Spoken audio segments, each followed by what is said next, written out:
Well, Assalamualaikum warahmatullahi wabarakatuh. Good morning everybody. Alhamdulillah, today we are going to learn more about English. Nah, well, karena kemarin kita sudah mempelajari tentang beberapa kata kerja, hari ini Ustadz akan mengajarkan kalian bagaimana cara kita membuat sebuah kalimat. Nah, tentu saja dengan cara yang simple dan mudah, insya Allah untuk anak-anakku bisa pahami. Nah, oleh karena itu, mari kita mulai.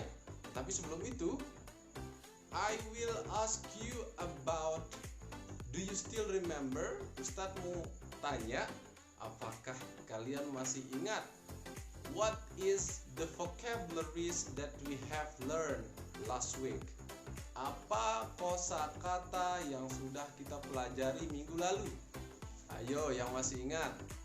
Yang masih ingat? Yang pertama adalah minum. Apa itu minum?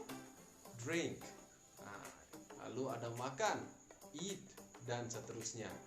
Nah, nanti insya Allah di kalimat-kalimat yang kalian sudah hafalkan itu, nanti itu akan membantu kalian dalam menyusun kalimat.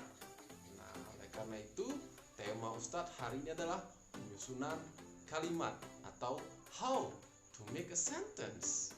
Bagaimana cara kita membuat kalimat dalam bahasa Inggris? Ya udah, daripada kalian nunggu lama-lama, langsung saja kita kepoin.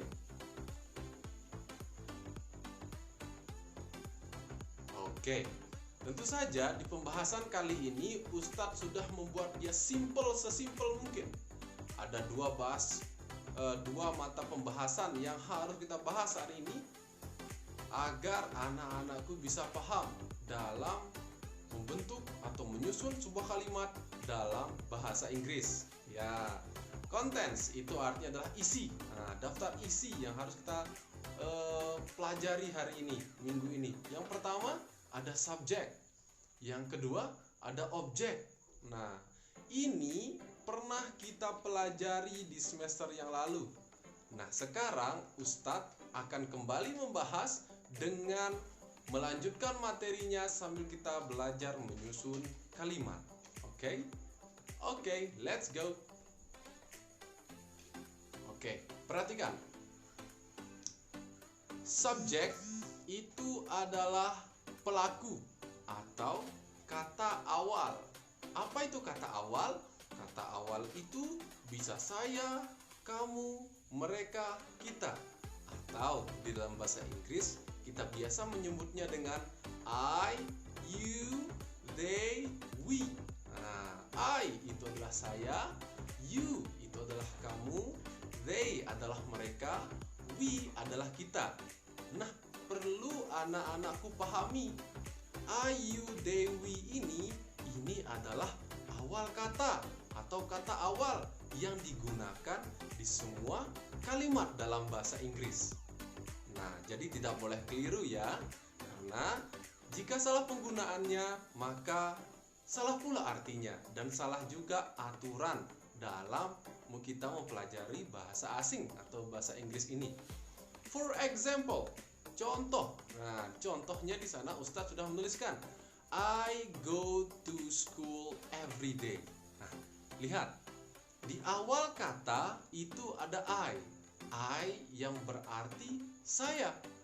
Nah, itulah sebabnya Ustadz mengatakan subjek itu adalah kalimat awal, kata awal yang ditaruh di awal-awal.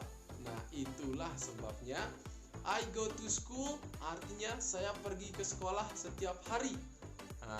Jadi Ustadz yakin anak-anak Ustadz paham kata awal atau pelaku itu selalu di awal kalimat.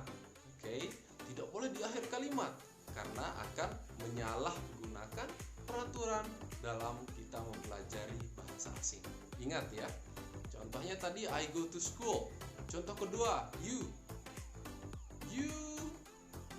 sleep in your home. You are study English. You are play football. You are play basketball. Nah, itu adalah contoh-contoh kalimat dalam contoh you. Nah, itulah dia selalu di depan. Nah, tidak boleh you di belakang atau I di belakang, they di belakang, we di belakang. Itu tidak boleh karena itu tidak sesuai dengan peraturan. Nah, lanjut. Objek. Nah, tadi kita sudah mempelajari tentang subjek, yaitu kata awal atau pelaku. Sekarang kita akan belajar objek. Objek ini adalah korban. Nah, korban atau kata akhir.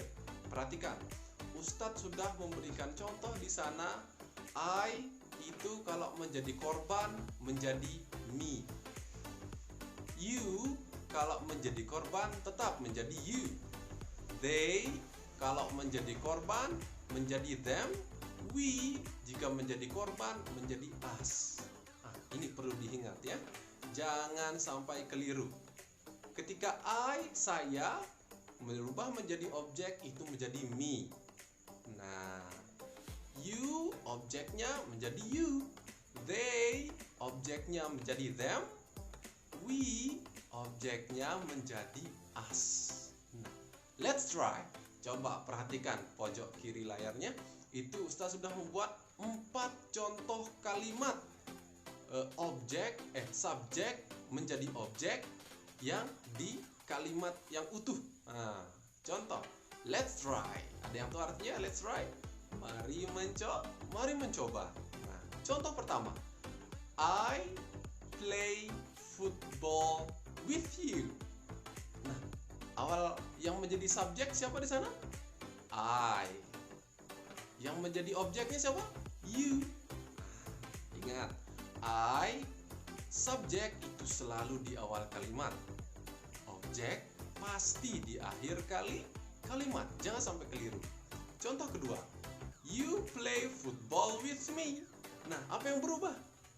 You yang tadi semulanya menjadi objek, sekarang dia menjadi subjek atau awal kalimat.